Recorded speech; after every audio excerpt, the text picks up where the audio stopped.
Kapag ganitong luto ang ginawa mo sa iyong bangus, for sure, ubos talaga yung kanin mo. Kahit yung kaning lamig mo na hindi pinapansin, naku, mauubos dito.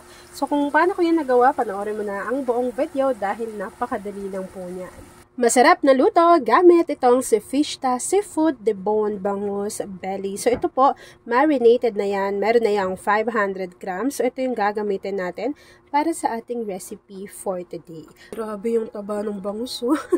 So una, ang gagawin ko dito, lalagyan ko lang siya ng konting harina, yung ating mismong bangus. Tapos po, para hindi lang siya medyo tumalsik-talsik yung mantika kapag piniprito na natin. Kapag nalagyan nyo na ng konting cornstarch or flour yung ating fishta na bangus, maglagay na tayo ng mantika. Tapos po, painitin lang natin yan ng bahagya kasi kailangan nating maprito yung bangus hanggang mag-golden brown. Tingnan nyo kung gano'ng kalaki yan, yung ating bangus. 2 piraso yun ha.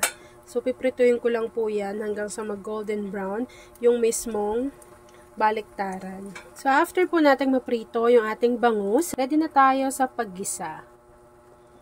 Sarap. Bango. Kung ayaw nyo palang iprito yung ating fishta na bangus belly, pwede nyo po yung i-air fry. After natin ma-fry yung ating fishta na bangus belly, so meron lang tayo ditong chili garlic oil. So, ito po ay sarili kong gawa. Comment ka na lang dyan kung gusto mong matutunan. Ayan. So, yung tama lang kasi sobrang anghang nito. Ayan. Tapos, dyan na rin ako magigisa. Paiinitin ko lang yan ng konti. Kapag mainit na yan, meron tayo ditong ni-ready na kamatis, bawang, at sibuyas. So, unahin ko lang yung sibuyas. Kasi medyo alam mo yon, medyo mas mahirap siyang lutuin compare sa bawang. Hintayin lang natin mag-translucent yung ating onion. Diba? Kung ayaw nyo na ng pritong bangus, paksaw na bangus, sarsyadong bangus, try nyo naman yung ganitong luto. So, kapag napansin niyo na nag-translucent na yung ating onion, gisahin na rin natin dito yung ating 3 cloves of garlic. Nagawa ko na rin yung luto na to sa tahong. Masarap naman. So, tatry natin sa bangus. Kapag ganito yung ulam nyo, grabe, taob talaga yung isang buong kalderong kanin. Lalo na kung mahilig ka rin sa medyo maanghang na pagkain. After nun, naglagay lang ako dito ng 2 piraso ng kamatis. Naglagay ako niyan kasi meron pa ako natitira dito. Sobrang hinog na siya. Kesa masira, ilagay na natin yan dito. Naglalagay ako ng 1 cup of water. Tapos pakuluin lang natin yan.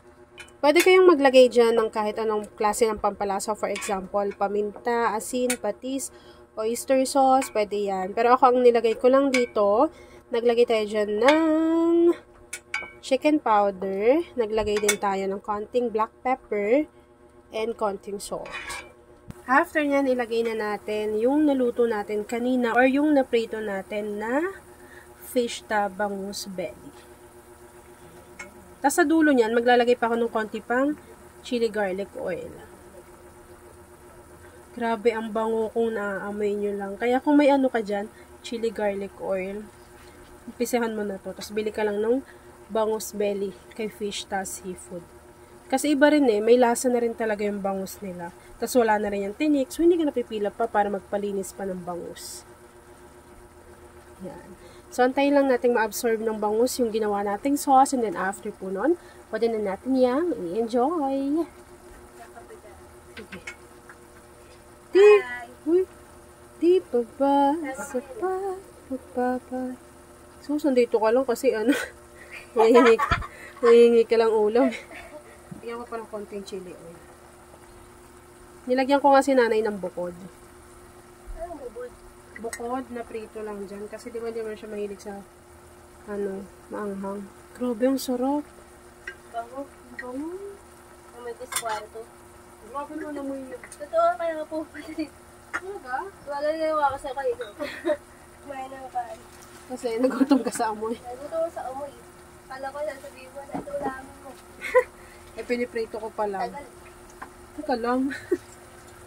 Yan lang. Tagal mo sabihin. Ito ulamin mo. At ayun na mga kakusina, tapos na po ang ating ulam recipe na bangus in chili garlic sauce. Kung nagustuhan mo yung ating video, Please like and share this video. At kung hindi ka pa nakakapag-subscribe sa ating YouTube channel na Kusina ni Angel, please click subscribe button. Click mo na yung notification bell. Click all para lagi kang updated sa bawat in-upload kong mga videos. Grabe yung bango.